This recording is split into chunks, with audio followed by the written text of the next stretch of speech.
usia tuh soal angka. Yang penting rasa. Maksudnya rasa itu bukan rasa. Aku kasih handphone dia. Nih, buka game, kalau nggak buka YouTube, film dia sukanya. Udah sambil aku suapin. Ntar tau habis 2 piring. 2 piring. Perpisahan aku yang dulu itu membuat aku menjadi wanita yang kuat seperti sekarang ini kan.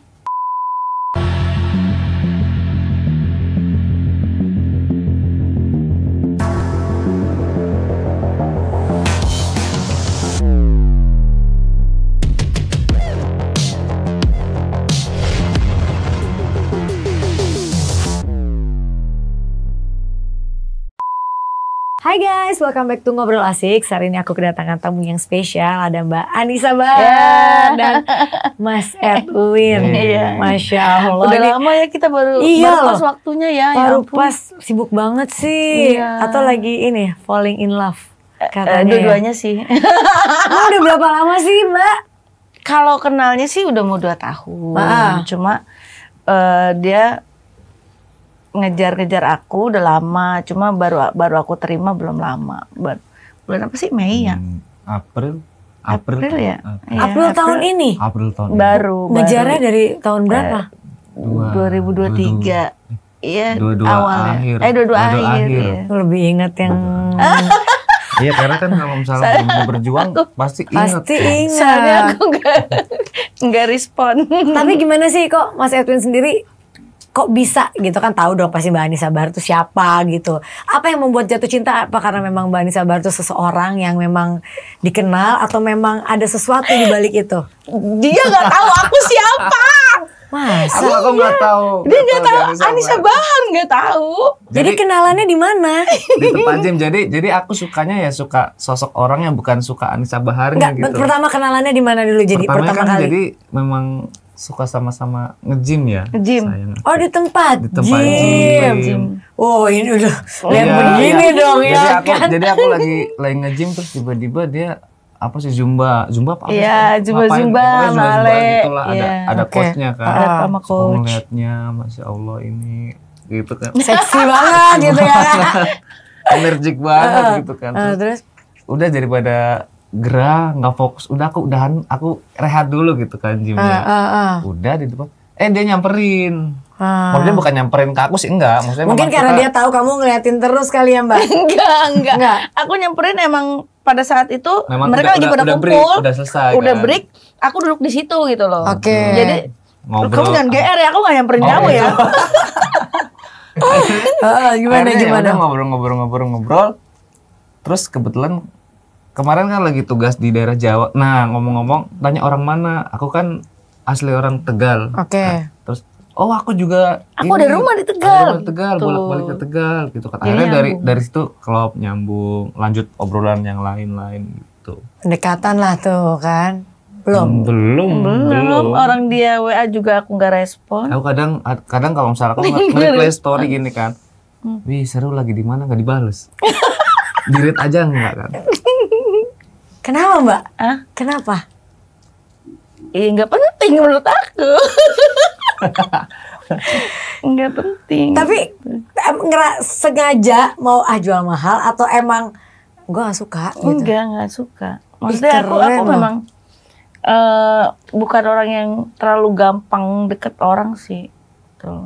Jadi prosesnya emang butuh proses banget buat bisa lebih deket sama aku. Terus apa yang membuat akhirnya Mbak Anissa merasa kayak is the one gitu? Baik. Terus udah gitu ketika ngomong-ngomong nyambung, terus aku ada kerjaan di sana, dia bantuin. Ya udah aku bantuin. Aku kan orang sana, aku banyak kenal orang, jadi dia cari tempat untuk aku sosialisasi segala macam gitu. Mbak Anissa tuh nggak punya rumah di Tegal, memang asli orang Tegal? Enggak. Kok bisa punya kan rumah? Kemarin nyalon di Tegal. Oh iya, makanya ada tempat di situ.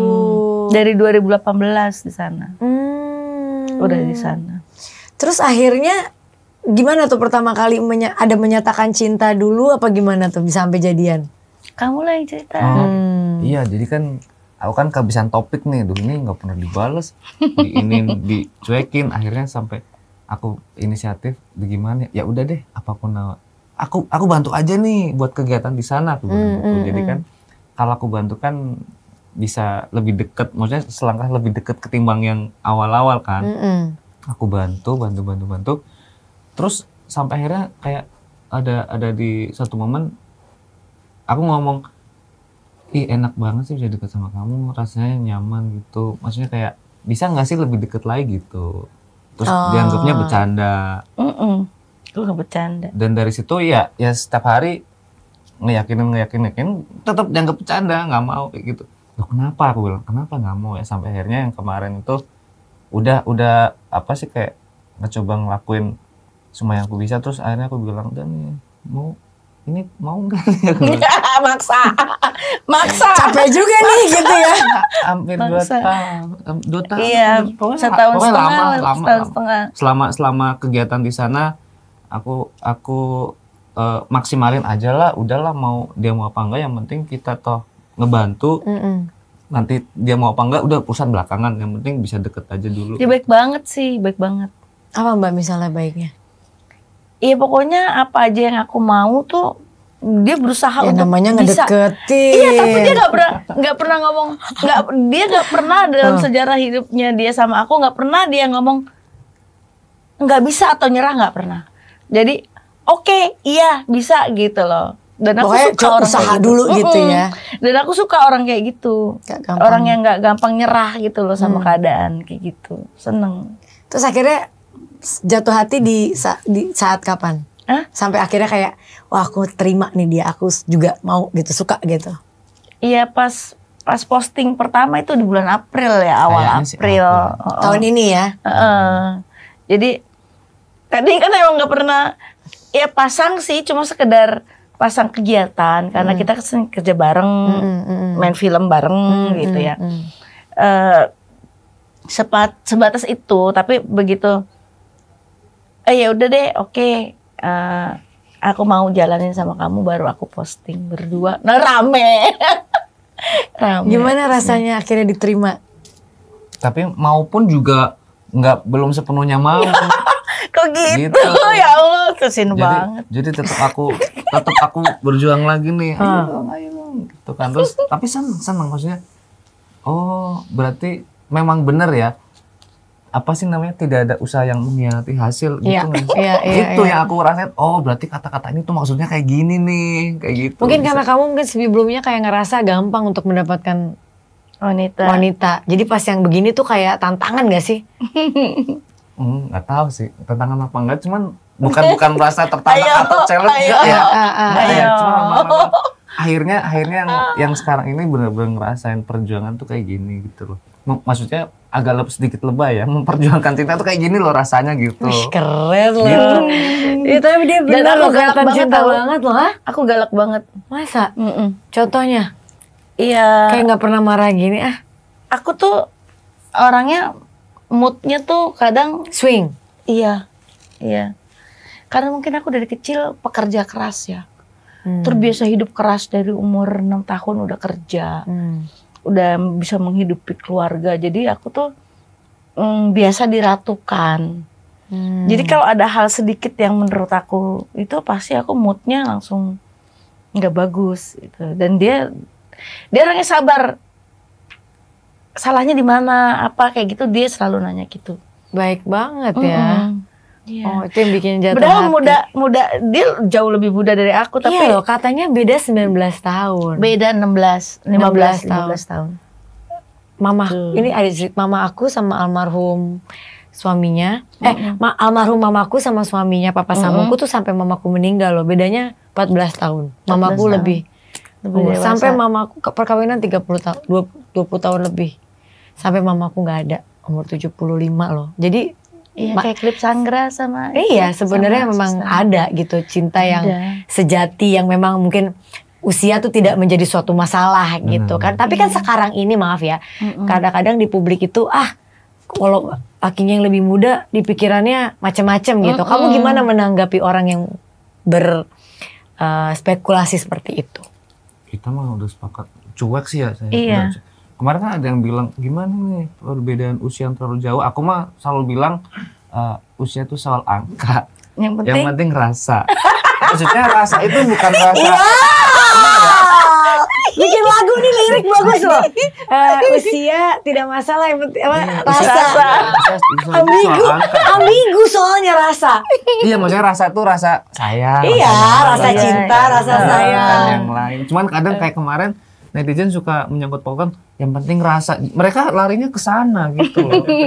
Iya, itu kan tergantung kita bagaimana menyikapi. Iya, makanya di sini aku langsung rasanya bukan rasa yang lain gitu kan. Terus sering rasa yang ada gitu kan. Sering dibilang anak didik, anak angkat terus dijadiin pacar itu bohong banget ya. Dia sama sekali bukan siapa-siapa saya gitu. Kalau anak angkat saya ada namanya Igita Bahar yang dari kecil saya ambil dan sekarang udah dewasa juga, udah sepantar ini dan bukan ini. Anak angkat saya tuh ada lagi. Salah. Ada yang bilang anak angkatnya dijadiin. Iya, dijadiin pacar. Ya nggak mungkin, nggak segila itu kali saya ngerawat dari kecil gitu. Enggak, bukan. Itu yang perlu diklarifikasi sih, sampai saat ini orang masih ngomong anak angkatnya dijadiin pacar, salah orang, bukan ini. Iya. Ada lagi. Tapi Mbak, dari pihak anak-anak gitu ya, gimana menanggapi mamanya pacaran lagi sama orang yang mungkin umurnya jauh gitu? Hampir sama dengan mereka gitu ya. Kalau anakku nggak ada masalah, keluarga juga nggak ada masalah. Bahkan anak aku justru deket sama dia. Keluargaku deket sama dia. Ini dia disayang loh sama keluargaku juga. Di antara cowok-cowok aku yang lain, mantan aku yang lain ya. Keren loh nih. Yang paling disukain sama keluarga aku dia. Apa alasannya? Baik. Terus udah gitu dia mau membaur sama keluarga. Mungkin kalau yang dulu-dulu basicnya pengusaha, basicnya dia berbeda lah sama yang sekarang, sama-sama entertain. Sama-sama satu pemikiran, satu frekuensi. Kalau yang dulu satu hobi, kita gilanya bareng sama, seneng suka gitu. Olahraga, suka nonton film sih. Pagi kita nonton film. Ada film apa nih? Ayo kita nonton film ini gitu. Tukang nyariin film aku. Jadi sama sefrekuensi. Iya, kalau yang dulu kan enggak. Jadi aku cuma dikasih uang, waktunya kurang kayak gitu. Kalau dia kerjanya bareng, menghasilkan uangnya bareng, kayak dirimu sama Mas Anang gitu. Iya, bareng-bareng, benar. Kan? Satu frekuensi kan? Satu frekuensi. Sama enak. Berantem juga bareng. Kalau berantem, lagi berantem kita. Tapi Mbak, ada nggak sih kayak ngerasa, udah deh aku pengen ke jenjang lebih serius daripada ini gitu? Ada nggak kepikiran? Ada sih, tapi jujur aku tuh orangnya saat ini masih trauma perkawinan. Aku kayak takut gitu loh. Justru aku takutnya ntar kalau misalnya aku nikah malahan pisah lagi gitu loh. Iyalah pasti.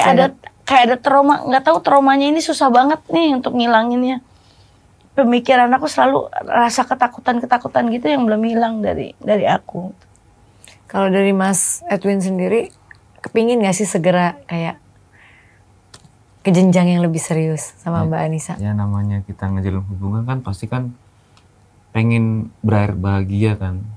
Aku pengennya ya kalau memang serius, sama-sama serius, ayo kita melangkah bareng-bareng ke depan. Cuman yang tadi si Anissa bilang katanya masih trauma atau gimana, ya sampai detik ini aku tetap jadi perjuangan tuh belum kelar, belum berakhir ya. Udah dapat aja belum berakhir ya. Makanya kadang boleh aku ngomong gini sampai akhirnya aku buatin lagu loh. Karena udah capek ngomong, jadi kan kalau misalnya lagu kan selalu diinget nih, dia selalu inget. Ini aku bikin lagu nih gini, kita tuh bagus nggak gini. Jadi ya ini yang aku rasa tuh ini kayak gitu loh. Sebelumnya dia nyakinin aku bikin lagu. Aku bikin lagu loh buat kamu apa? Urip matiku. Iya, itu urip matiku. Tahu nggak artinya? Nah, jadi aku nih hidup matinya dia katanya gitu loh. Udah terus. Dia nyanyi juga. Nyanyi. Awalnya ngeband, main film, sinetron, iklan gitu. Nyanyiin dong dikit.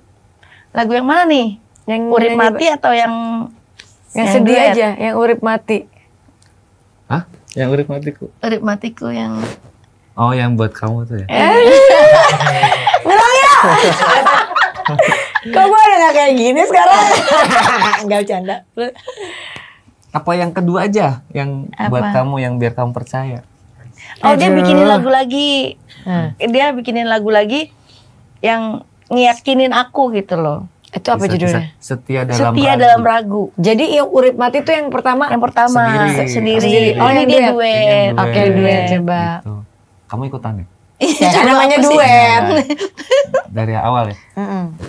Aku di sini untukmu, meski kau masih ragu. Cinta ini tulus, percayalah padaku. Hatiku masih terluka, namun kulihat ketulusanmu. Beri aku waktu untuk percaya cintamu. Setia dalam ragu, cinta kita akan menyatu sampai habisnya waktu. Cinta kita tak akan layu. Wow, dia romantis banget ya Mbak ya? Iya. Oh, romantis kayak gitu-gitulah pokoknya. Tiba-tiba ngasih lagu, tiba-tiba ada aja kejutannya gitu. Dan aku heran dia kok bisa gitu loh. Karena aku pikir dengan cara ini dia ingat. Kadang kan kalau misal kita ngobrol atau sama cewek kalau berantem kan pasti egonya tinggi kan. Aku yakin sih semua cewek gitu kan maunya menang. Memang maunya cewek selalu benar. Memang kita laki-laki tempatnya salah ya. Jadi aku bikin lagu kan pasti dia hafal kan tadi hafal. Nah udah jadi biar selalu inget kata-kata aku. Jadi kata-kata aku tuh dibingkis di dalam lagu itu, lirik itu. Biar tahu ini loh aku beneran loh. Tadi kan kalau Mbak Anissa ngeliat Mas Edwin karena baik. Mas Edwin sendiri kan nggak tahu Mbak Anissa siapa pada awalnya gitu. Apa yang bikin jatuh cinta selain sefrekuensi? Oh, ini kan. Dan selain seksi ya. Itu udah dijawab semua ya. Sefrekuensi sama seksi bahkan itu nggak bikin jatuh cinta dong. Pasti ada lagi yang bikin lebih kelepak-kelepak lagi. Lebih ke ini sih, aku lebih suka independent woman kan. Dia kan kalau aku lihat mandiri, pekerja keras, terus rajin dan apa sih sayang kamu tuh penyayang tahu. Iya ya. Iya, jadi aku kan tipe orang yang susah makan ya. Jadi bener kalau misal ada orang pacaran kan dia cuma sekedar ngingetin saya mulai ngapain, udah makan belum? Kalau dia langsung dijejelin, suapin. Dia makan selalu aku suapin. Jadi benar-benar perhatiannya ini loh, jadi sampai aku kan jujur aku punya asam lambung. Jadi nggak boleh makan telat kan. Jadi kalau misal di mana misalnya kesini, yuk kita keluar. Ternyata cuma nemenin dia, ntar tahu-tahu aku yang makan disuapin. Jadi aku karena susah makan dikasih handphone. Nih handphone. Aku kasih handphone jadi anak kecil tau nggak? Kayak Arsya. Iya. Aku kasih handphone dia. Nih buka game, kalau nggak buka YouTube film dia sukanya. Udah sambil aku suapin makan. Ntar tahu habis 2 piring. 2 piring. Gitu. Tapi kalau makan sendiri nggak bisa. Aku bisa jadi ibu, bisa jadi temen, bisa jadi sahabat. Pokoknya semuanya deh. All in. All in. Bisa jadi pasangan. Gimana lagi coba? Udah input semuanya. Bisa. Tapi udah sekarang berhubungan sekian beberapa bulan gitu ya. Apa saat-saat yang paling membuat Mbak Anissa kesel banget sama Mas Edwin? Keselnya sih karena dibuat diri sendiri sih menurut aku. Dia nggak ada salahnya, cuma aku yang selalu netting. Karena pengalaman hidup ya mungkin. Jadi kayak misalnya baca WhatsApp lama, dihubungin nggak bisa. Bukan nggak bisa sih, lebih ke ngangkatnya lama gitu. Tapi dia selalu berusaha untuk langsung cepet gercep. Misalnya dia udah lihat telepon aku atau pesan aku, pasti langsung cepet dibales. Gitu. Bahkan handphone aku tuh selalu connect ke mobil kan. Jadi kalau ada nada pesan atau telepon kan kedengeran tuh, aku masukin speaker kan. Jadi lagi di mobil dengerin lagu ada ting tong kayak gitu, langsung aku ini. Langsung angkat. Iya, karena pengen gercep kan. Gitu. Nah kalau dulu dia dulu tuh nggak pernah notif pesan, nggak pernah notif di WhatsApp, jamnya nggak ada, kayak gitu-gitu. Yang aku nggak suka dia rubah semua. Ini apa ya kalau di WhatsApp lasin nggak ada. Aku nggak suka ya kamu nggak ada lasin, terus udah gitu jarang ngangkatnya lama kayak gitu, nggak suka. Kalau dari Mas Edwin sendiri apa yang paling di nggak sukain? Paling nggak sukain. Duh gimana? Kan udah berapa bulan nggak mungkin lah. Udah hampir 6 bulan suka semua. Pasti ada kayak tadi kan. Mbak Nisa kan nggak suka kalau. Sih aku nggak suka iseng usilnya. Kadang aku lagi diem tiba-tiba kayak ini bulu hidung dicabutin. Gitu. Nyari ribut. Aku kadang suka nyari ribut. Nyari topik untuk sebenarnya canda ya mungkin. Terus tapi dianya kesel. Aku kesel. Sekarang lagi diem gini, ntar tiba-tiba kadang nggak ngaruh di depan orang aku cabut. Bulu hidung. Nyiksa itu mana namanya. Bulu hidung. Dia suka marah. Tapi ya canda sih maksudnya. Oh cuma iseng-iseng, tapi iseng-iseng kan manja. Ngeselin kata dia. Ngeselin. Tapi dari keluarga sendiri gimana? Setuju nggak? Harusnya sih setuju, cuman aku belum nanya sih. Cuman mereka emang udah tahu kita memang lagi jalan bareng ya, maksudnya udah menjalin hubungan. Dan nggak ada kata-kata nggak setuju, nggak ada omongan itu. Mereka support aja. Keluarganya udah deket juga sih sama aku. Kebetulan mamanya ngefans sama aku. Ya udah. Iya. Kalau mama kan memang suka dari dulu dangdut.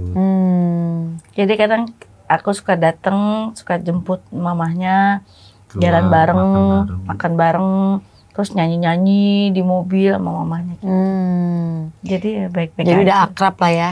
Kalau kedekatannya Mas Edwin sendiri sama anak-anaknya Mbak Nisa? Deket, kadang kita suka main biliar bareng. Deket, Kadang karaoke bahkan sama si Jui sama si Jelita juga. Jelita, suaminya Jelita. Kadang nggak sama aku pun mereka jalan bareng. Jadi emang udah deket ya, nggak susah lagi untuk ngambil hatinya. Enggak ada masalah lah. Buat ke arah yang kesana itu nggak ada masalah menurut aku. Oke, nah ini kan dibalik percintaannya kalian, kesibukannya apa sih sekarang? Kesibukannya aku ya nyanyi. Masih ya? Masih. Nyanyinya alhamdulillah, justru off airnya alhamdulillah lancar. Oke. Terus kemarin kan sempet dagang-dagang gitu kan, ngisi waktu kalau kosong.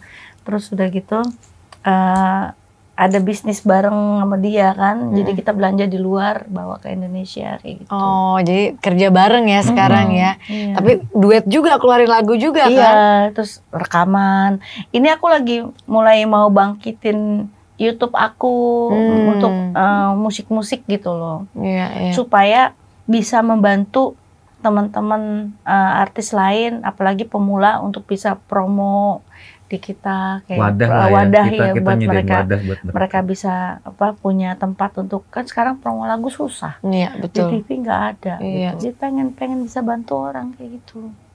Kenapa? Dari mana ide itu berasal? Kok bisa tiba-tiba pengen? Udah lama sih sebenarnya, cuma aku kadang otak dipikirin sendiri, semuanya sendiri kan nggak bisa berjalan juga karena aku kan mesti cari makan sendiri, mesti kerja sendiri dari dulu juga menghidupi anak-anak. Sekarang kerja berdua loh. Iya, kalau sekarang berdua.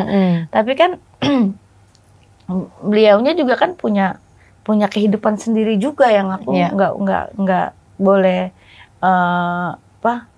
larang juga kan gitu. Iya. Tapi Mbak Nisa terakhir ngeluarin single tuh kapan sih? Yang single bukan berdua, yang singlenya udah lama ya? Itu kali ngapak apa goyang apa? Goyang 2018. Pas sebelum Covid ya? Udah lama. Dan alhamdulillah sekarang off air masih. Kalau off air mah kenceng, off airnya lumayan. Yalah, orang pasti masih mau ngeliat. Cuma kalau untuk on air aku juga nggak ngerti nih, TV-TV sekarang kebanyakan mereka penyanyinya ya itu aja dan yang tergabung di manajemen mereka aja. Tapi mungkin orang penonton aku banyak yang mau tahu yang mungkin belum kenal banget sama Mbak Nisa. Mbak Nisa dulu sebenarnya memulai karir tuh dari tahun berapa dan umur berapa sih? Dari nari nih ya, dari umur dari mana? Dari Jakarta memang aslinya? Jakarta. Oke. Jakarta. Nari tuh dari umur 6 tahun udah nari jaipong. 8 tahun, 11 tahun udah mulai nyanyi. 11 tahun tuh. Itu masih lagu anak-anak? Enggak, langsung 11 tahun udah lagu dewasa? Iya. Wow, oke. Lagu dewasa. Dan ya rekaman-rekaman gitu, tapi rekaman masih suaranya suara anak kecil, tapi udah didewasa-dewasain gitu. Ya gitu. Jadi memulai karir dari umur 6 tahun udah nari. Udah nari ya. Iya. Terus punya single bener-bener terjun ke dunia musik sampai keluarin lagu dangdut tuh umur berapa? Umur 11 tahun. 11 tahun itu? Wow. Nah ini mungkin banyak yang gak tahu. Umurnya masih muda banget ya. Iya, dipaksa jadi tua waktu itu. Karena kan emang udah nyanyi dari panggung ke panggung. Iya. Gitu. Terus abis dari nyanyi udah terus sampai terus nyanyi terus aja ya? Nyanyi terus sempat menikah kan. Menikah terus sempat vakum jadi pengusaha gitu aku. Aku punya usaha. Oke. Nah, setelah bercerai mulai lagi terus. Mbak, dari semua yang udah dilakuin gitu ya dalam karir dan lain-lain, udah merasa cukup puas gak sih dengan pencapaiannya sampai hari ini? Kalau manusia sih dibilang puas nggak ada puasnya kali ya, masih pengen lagi gitu. Aku masih pengennya aku bisa terus berkarya dan membantu orang banyak sampai batas usia, tutup usia mungkin, pengennya seperti itu. Wow. Mas Edwin sendiri ngelihat sosok seorang Anissa Bahar yang sudah memulai karir dari umur yang masih sangat muda dan sampai sekarang juga orang masih kenal gitu. Bangga gak sih bisa? Bangga banget. Bahkan aku ngejadiin Milo tuh mentor aku ya. Manggilnya siapa? Mentor. Enggak manggilnya?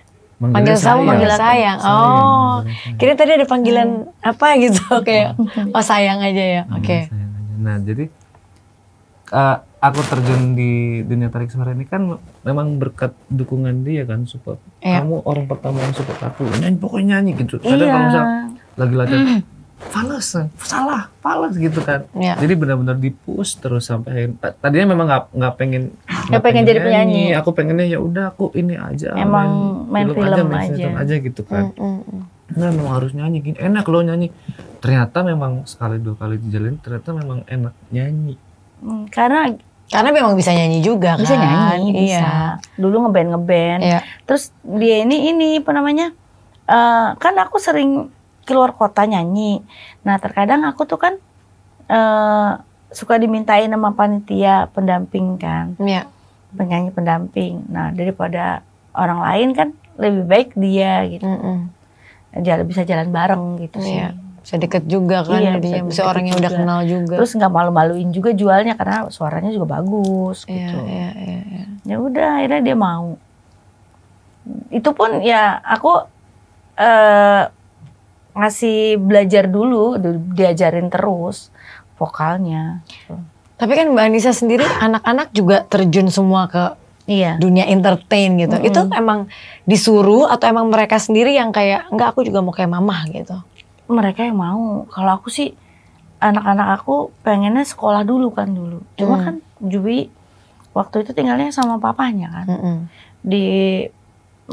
Istilahnya diterjunin sama papahnya untuk bisa nyanyi, bisa cari uang kayak gitu. Kalau yang Jelita enggak. Kalau yang Jelita kan di aku, jadi lebih ke pendidikan, sekolah kayak gitu. Tapi ngelihat anak-anak semua sekarang, Mbak Anissa pernah gak sih kalau misalnya kita balik ke masa yang udah lewat gitu? Sedih, apa titik tersedihnya Mbak Anissa waktu melihat permasalahan sama anak-anak? Terkadang kan kita orang tua kan egois ya. Aku sih jujur, aku ngakuin aku egois. Egoisnya pengen yang terbaik lah buat anak-anak. Makanya aku berjuang gitu. Mungkin perpisahan aku yang dulu itu membuat aku menjadi wanita yang kuat seperti sekarang ini kan. Di umur aku yang sangat muda, aku udah harus berjuang buat keluarga kayak gitu. Dan rumah tangga pun aku harus berjuang lagi buat rumah tangga dan anak-anak. Dan aku sebenarnya sedih. Ketika pisah sama anak-anak sedih. Pastilah. Apalagi aku dibilang ibu yang jahat, tidak mengakui anaknya, itu sama sekali nggak bener gitu loh. Karena aku tuh penyayang banget. Sampai saat ini di rumahku banyak sekali orang-orang, anak-anak yang aku tampung di rumah, tinggal di rumah gitu. Semua tinggal bareng dan aku memperlakukan mereka sama seperti anak kandungku sendiri. Makanya aku sedih ketika orang bilang aku seorang ibu yang meninggalkan anak. Padahal cerita yang sebenarnya nggak seperti itu. Gitu loh. Mungkin saat itu berat banget ya. Berat banget. Itu aku pernah depresi tahu. Aku ngikutin dulu beritanya. Aku depresi karena aku mau ngomong ke orang-orang, nggak mungkin kan aku ngomongin orang satu-satu kan, yang sebenarnya kayak gitu loh. Dan aku ngomong pun orang udah termindset image-nya aku yang mereka buat, dan sampai saat ini aku ingat mereka orang-orang jahat yang membentuk image aku seorang ibu yang meninggalkan anaknya. Itu sampai mati pun aku akan ingat itu, mereka orang-orang yang jahat menurut aku gitu loh. Karena mereka nggak tahu cerita yang sebenarnya. Tapi waktu berlalu, anak-anak kan akhirnya sekarang semua bisa. Iya, dan Tuhan menunjukin kan, Tuhan menunjukkan yang sebenarnya. Toh anak-anak semua sekarang tinggalnya sama aku. Toh kemarin mantan suamiku pun sakitnya sampai meninggalnya semua aku yang urus, tuh loh. Masya Allah. Iya kan? Mana istri-istrinya yang lain peduli? Nggak ada. Aku yang peduli. Cuma aku yang urus sampai meninggalnya, aku yang urus. Ya Tuhan kasih rezeki aku untuk bisa membantu mereka membesarkan anak-anakku. Dan sekarang alhamdulillah aku bisa bikinin mereka rumah satu-satu di samping aku kayak gitu loh. Aku nggak mau mereka sengsara gitu. Apa yang anak-anak kalau lagi sama Mbak Anissa gitu, apa yang mereka sampaikan gitu? Pernah nggak mereka kayak kalau bisa balik ke waktu saat itu gitu, mereka pasti nyesel banget gitu kan? Pasti mereka nyesel banget. Mereka pernah nggak ngutarain itu ke Mbak Anissa? Enggak sih, enggak ngomong secara spesifik, cuma mereka selalu bilang apa, kalau mereka tuh sayang sama aku, I love you mama kayak gitu. Mereka sering banget kayak so sweet banget mereka tuh anak-anak aku. Bayar ya. Iya. Dan ya udahlah, itu masa lalu yang menurut aku sebuah pelajaran hidup. Mungkin kalau nggak seperti itu, aku juga nggak bisa jadi Anissa Bahar seperti sekarang kan. Iya kan? Nggak kuat kayak sekarang gitu loh. Bisa berdiri di atas kakiku sendiri, menghidupi banyak orang yang bergantung sama aku. Tuh. Ya itu pelajaran yang aku petik sih. Pengalaman hidup yang udah aku jalanin membuat aku menjadi seorang wanita yang kuat. Mbak Anissa nggak ada punya kayak dendam atau sakit hati dengan orang-orang itu? Dulu iya. Dulu pernah ada rasa itu gitu loh. Kalian tuh jahat, kalian gak tahu yang sebenarnya. Kalian udah bikin image aku di masyarakat jelek itu. Kalian jahat sekali sama hidup aku, seorang anak kecil yang sebenarnya dulu tuh masih butuh main apa, tapi udah berkorban buat keluarga kayak gitu. Tapi difitnah, itu ada rasa dendam dulu ada. Cuma aku pikir-pikir lama-lama, kalau aku mikirin kayak gitu terus, mungkin aku udah gila kali. Jadi ya udah aku berusaha untuk memaafkan. Selama berjuang dulu Mbak, siapa sih orang yang menguatkan Mbak Anissa di saat-saat itu? Dulu. Apa memang yang rasa sendiri aja? Iya, aku kayaknya kuat sendiri deh. Aku merasa dulu tuh kok orang gak pada sayang sama aku gitu. Karena aku dari kecil udah udah harus kerja. Adik-adikku, kakak-kakakku sekolah, main, aku enggak. Aku harus kerja, karena kalau aku nggak kerja mereka nggak makan, mereka nggak bisa sekolah tuh. Jadi mungkin baru di sini aku cerita ini tuh. Orang nggak pernah tahu kan aku seperti apa dulu. Jadi Mbak Anissa lah yang orang yang bekerja satu-satunya buat menghidupi keluarga. Iya. Sampai ibaratnya menghilangkan momen-momen kecilnya untuk bekerja. Iya. Karena kalau aku nggak kerja, mereka nggak bisa makan, mereka nggak bisa sekolah. Jadi aku harus kerja. Makanya mereka pada main, mereka pada sekolah, aku kerja. Gitu. Pulang sekolah, aku ke pasar, belanja, bikin dagangan, aku bikin bakwan, aku jualan di depan rumah. Mas Edwin gimana kalau dengar cerita ini? Aku kalau dengar cerita ini ngerasa kayak harusnya tuh aku ada dari dulu. Cuman kan belum lahir ya. Ya pengennya aku udah harusnya aku ada dulu tuh di samping kamu gitu. Cuman kan gimana lagi coba sayang tuh. Ayo. Ya tapi itu pelajaran hidup lah. Jadi kan aku jadi seperti ini, bisa seperti ini.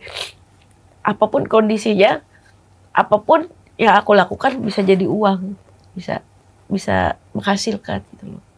Gigih Mbak Anissa orangnya. Jualan, ya. Bikin baju, bikinin sepatu orang, bikinin baju artis-artis, aksesoris, ngejahit, bikin aksesoris, apa aja aku kerjain. Untuk bisa menghidupi banyak orang tuh sampai saat ini. Jualan kerupuk, jualan emping, apa aja lah, jualan bakso, jualan banyak lah. Telur asin. Apa aja yang bisa menghasilkan dan halal itu aja kan. Itu. Tapi Mbak kalau ngeliat flashback ke momen-momen yang dulu gitu ya kan, tapi Mbak Anissa juga dulu pernah ada di masa yang orang semua tuh pasti ngeliat gitu. Iya. Dan sekarang Mbak Anissa juga masih seperti ini gitu. Ada nggak sih momen yang paling bikin Mbak Anissa tuh nggak pernah bisa lupa dengan kejadian itu? Dalam hal apa nih? Dalam hal karir, dalam hal apapun yang membahagiakan, yang kayak suatu pencapaian yang menurut Mbak Anissa, aku nggak bisa lupa dari aku momen ini gitu. Iya, aku nggak nyangka juga bisa jadi artis dulu, terkenal banget kan. Dan itu merupakan satu kebahagiaan tersendiri karena di situ aku bisa berbuat banyak buat orang-orang yang aku sayang gitu. Walaupun dari zaman dulu tuh ya, walaupun aku udah jadi seorang Anissa Bahar, aku banyak uang, kamu percaya nggak aku nggak pernah megang uang? Jadi uangnya kemana? Pegang mama.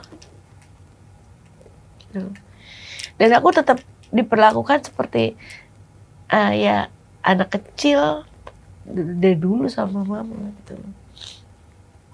Semuanya dan aku bahagia sih bisa melakukan itu, bisa berbakti kepada orang tua aku. Bahagia kan bisa. Jadi benar-benar nggak pernah megang uang sama sekali? Enggak. Wow. Yang megang mama aku, kakak aku. Aku kalau mau apa-apa aku minta. Pengen ini dong, pengen beli ini dong, minta. Mungkin itu juga yang bikin Mbak Anissa selalu ketolong ya sampai sekarang. Ya karena berbakti sama orang tua. Iya, alhamdulillah. Iya kan. Mbak, aku mau nanya, ini ada kejadian yang katanya Mbak Anissa terkena hal mistis. Oh iya. Itu apa ya? Aku juga nggak tahu ya, waktu itu kan aku udah ada di Tegal ceritanya. Nah, si Egy, anak angkatku itu, itu baru anak angkat tuh yang bener tuh, Egy. Jadi anak angkat ada berapa? Egy. Banyak sih, ada Egy, ada kalau anak angkat yang bener-bener dari kecil tuh ya Egy. Oke, yang lain udah agak gede lah. Yang lain udah agak gede. Oke. Jadi Egy tuh di Jakarta. aku di Tegal. Terus dia telepon, tadinya dia nggak mau ngomong, katanya dia telepon, Mam, ini apa ya aneh, kok di depan kamar Mami ada gundukan pasir, di ruang tamu, ruang TV ada gundukan pasir, sama di depan garasi sayangnya. Depan garasi. Sama depan kamar. Ini kejadiannya baru? Sebulan. 2 bulan ya? Ya, 2 bulanan ya. Ada gundukan pasir. Itu apa ya? Karena aku nggak tahu, kan aku dia videoin gitu loh. Nah, gundukan pasirnya itu aneh sih menurut aku, kayak kalau yang di depan itu jadi kayak bekas tanah. Masa iya itu tanah ada yang lemparin, naroin, kan nggak mungkin. Itu gitu di videoin tuh pertamanya? Iya, di videoin. Iya, aku masih heran, apaan ya gitu ya, aku nggak ngerti kan, nggak paham kan. Nah, makanya aku share kan di sosmed aku kan. Terus ada orang yang bilang itu tanah kuburan, itu ya mistis lah, ke arah sana lah gitu. Terus udah gitu Egi nemuin belatung di dapur bersih. Asistennya juga nemuin sih. Asisten aku juga nemuin. Dan sama nominalnya ada 3 belatung. Setiap kali kita nemuin belatung udah dibuang, ntar ada 3 belatung. Betul. Terus yang anehnya yang kita waktu di Tegal makan kan masih basi ya. Iya. Ternyata di rumah yang Jakarta basi juga. Sama-sama basi. Jadi di 2 tempat itu basi semua. Gini nggak sama orang yang ngerti itu maksudnya apa? Itu katanya kiriman sih. Jadi di pagi nih masak nasi. Kita bisa makan nih sekarang, makan pagi. Mau makan siang nasinya basi. Padahal kan biasa sore. Biasanya kan malam baru. Iya. Nah udah akhirnya kita, kok basi sih? Ya udah deh masak lagi. Tuh. Masak lagi, makan nih siang nih. Kok sore basi lagi? Sampai ditukar rice cookernya tetap begitu. Akhirnya beli. Ya udah beli deh, barangkali rusak nih rice cookernya ya kan. Beli rice cooker baru. Begitu juga. Ganti beras sampai. Begitu juga. Tuh. Ternyata di Jakarta juga gitu, sama. Terus Mbak Anissa ada nanya-nanya ke orang yang lebih paham. Iya. Iya, katanya sih itu mistik ya. Kiriman orang yang mungkin iri, gak suka sama aku atau sama hubungan kita kayak gitu. Tapi nggak ketahuan siapanya. Nggak ketahuan. Emang nggak dikasih tahu. Nggak tahu nih siapa sih yang cinta diam-diam sama aku sampai saat ini. Banyak kalau itu mah. Nggak, soalnya tapi dia jahat gitu loh. Karena dulu nggak pengen Mbak Anissa bahagia. Nggak pengen aku nikah kayaknya. Dulu aku waktu 2003 yang aku ngumumin mau menikah sama Fauzan, itu kena juga. Nimpahnya kakak iparku. Udah sampai kayak orang mau mati kan. Akhirnya diobatin sama Habib Hussein. Itu di depan mata kepalaku sendiri ngobatinnya, dan aku tahu bener gitu loh. Nah sekarang ini aku ngumumin nama Edwin, ada lagi kayak gitu. Pasti ada orang yang takut nggak sih Mbak ke depan? Maksudnya kayak apa ya, Mbak Anissa untuk ngejaga dirinya gimana? Akhirnya aku ke orang pinter nih yang ngerti. Akhirnya ya udah, kata dia nggak perlu tahu siapa-siapanya, yang penting diobatin aja, dibuang aja gitu, dipagerin aja, ya udah. Hilang. Wow. Alhamdulillah sampai sekarang nggak ada gangguan gitu lagi. Terus udah gitu kita juga nggak pernah ribut-ribut yang benar. Gitu. Kalau waktu itu bisa ribut. Berantem terus. Beribut mulu sama dia tuh. Itu gara-gara dibikin begitu memang. Iya, kayaknya dibikin gak harmonis, dibikin ribut mulu deh. Gitu. Tapi sekarang gak pernah tuh ribut. Tapi Mas Edwin sendiri ngeliat Mbak Anissa banyak yang pasti suka dan lain-lain, cemburuan gak? Kadang. Mana ada kamu cemburu? Enggak lah. Enggak ada kamu cemburu. Dulu awal-awal aku cemburu banget, cuman makin kesini aku, ya itu emang tuntutannya gitu kan. Kadang kan ketemu sama apa sih namanya? Relasi. Ya udah, memang kerjanya kayak gitu. Tapi aku kan ya ketemu aja. Juga dia ngikut, ketemu juga dia tahu. Jadi kalau gitu ada yang macam-macam apa lo? Dulu sayang sampai disadap tahu handphone aku sama dia. Itu kecemburuan kan, kata kamu bilang nggak cemburu. Itu mah nggak jelas. Itu cemburu. Cemburu namanya. Cuman karena cemburu menuju posesif. iya. Terus akhirnya dia ngerem kan. Nggak suka aku. Ya udah aku kan pertama kan kenyamanan adalah prioritas yang utama kan, makanya aku nggak suka, nggak nyaman. Ya udah nggak gitu lagi. Cuman tetap kalau ketemu relasi aku langsung gandeng gini. Terus sengaja di depan orang masih nggak gini. Sayang. Biar ketahuan nih Biar ada ketahuan aku, gitu, ada gitu. lakinya gitu. Dan apa namanya? Menurut aku gini loh, dia nggak mau diposesifin. Dia posesifin aku, kan ketahuan tuh dia nyadap handphone aku. Ya udah sini punya kamu, aku lihat juga. Ya.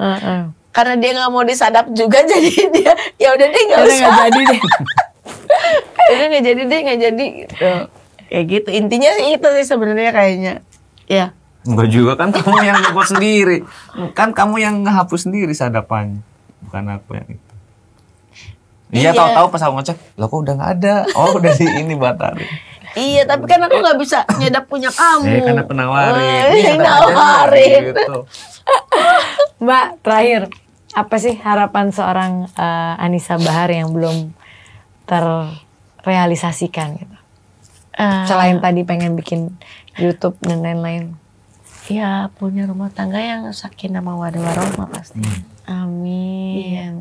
Dan sampai akhir hayat tiljana, sampai mati. Sama ini, bikin makam. Oh iya, satu Masjid sama aku. makam yang ada masjidnya. Kok kamu inget sih? Ingat dong.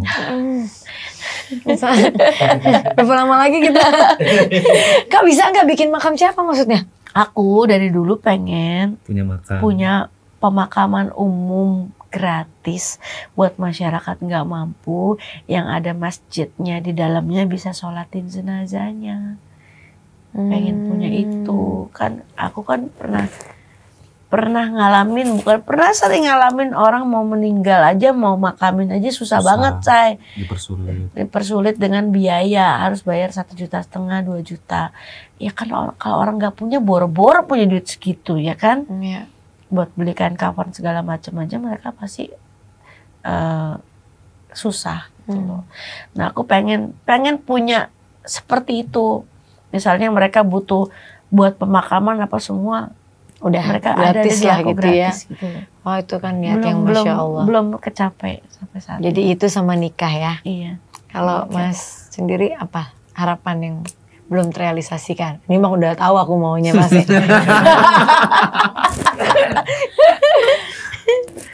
Iya kayak gitu. Ya apa coba disebutin dong. Tapi udah tahu. Ya kan orang mau denger. Ini kan hanya ada di pikiran aku ya kan. Tapi hebat udah bisa tahu. Iya kan mau menikah pasti. Mau menikah pastinya. Terus yang kedua, hampir sama ya saya. Aku pengen bisa bantu orang banyak biar lebih berguna. Aku memang kadang kan sempat mikir, kalau misalnya dari kemarin kan aku kerja terus-terusan kan. Kadang mikir, ini aku lagi ngapain sih mengejar mati-matian yang nggak dibawa mati gitu kan. Oh ternyata salah. Harta itu dibawa mati ya sayang ya. Dibawa mati. Harta itu ternyata dibawa mati. Dengan cara kita bersedekah jariah membantu gitu kan. orang banyak. Membantu orang gitu, makanya. Dan hidup yang berguna. Kamu tahu, kamu percaya nggak? Sampai saat ini aku tidak pernah menimbun hartaku. Aku naruh uang di ATM-ku 1 miliar aja aku nggak mau. Aku nggak pernah mau menimbun harta di aku gitu, berlebihan enggak. Aku secukupnya aja. Jadi dapat apa yang bisa aku berikan sama orang, aku berikan gitu. Nggak punya kayak orang-orang bisa punya, harus punya rumah banyak, mobil mewah-mewah, enggak. Makanya nggak putus-putus rezekinya ya. Yang penting udah aku bisa makan, hidup, kita bahagia sayang. Amin. Enggak. Sesimpel itu. Sesimpel itu hidup Anissa Bahar. Jadi salah ya buat kalian yang mau ngedeketin aku, ketakutan biaya hidupku tinggi. Enggak tuh. Aku apa-apa juga aku cari duit sendiri. Karena aku punya duit banyak nih. Aku pengen operasi hidung, ya aku operasi. Aku pengen apa? Aku pengen diri aku jalan-jalan, bawa keluarga segala macam, ya itu aku gunain kayak gitu-gitu aja gitu loh. Jadi nggak kayak orang numpuk harta sebanyak-banyaknya gitu, enggak. Ya mau dibawa kemana juga. Enggak, aku pikir misalnya besok Tuhan panggil aku juga, apa sih yang aku bawa, nggak ada gitu loh. Ya, yang penting anak-anak udah settle, Sudah, ya kan? Udah. Itu yang paling penting sih. sekolahnya udah settle, udah itu aja. Jadi keinginannya sama juga ya? Sama. Oh, Masya Allah. Kamu nyambut aku sih? Gak tahu, emang gitu kali ya sama. Mbak Anissa makasih ya Sama-sama. udah datang. Mas Edwin makasih juga. Sama-sama. Pokoknya didoain kalau memang jodohnya semoga disegerakan. Amin. Ya, dan selalu bisa berbuat baik sama orang lain. Dan karirnya juga tetap. Amin ya. Iya, itulah. Iya. Aku minta didoain karir supaya rezeki ku lancar ya. Bunda Shanti supaya apa? Supaya aku bisa lebih berbuat banyak buat orang lain. Nah, amin, amin, amin. Yalah, kita hidup di dunia cuma sebentar. Iya. Makasih udah datang ke podcast aku. Terima Semoga kasih. lancar perjalanannya Amin. sampai nanti menikah. Amin. Datang ya. Pasti dong. Pasti datang kalau diundang. Iya. Kalau diundang banyak yang gitu di podcast datang ya gitu pas nikah kok nggak ada undangannya gitu ya kan. Jadi ya udah tapi nggak apa-apa ya. Oke guys, thank you for watching. Jangan lupa like, comment, dan subscribe. Bye.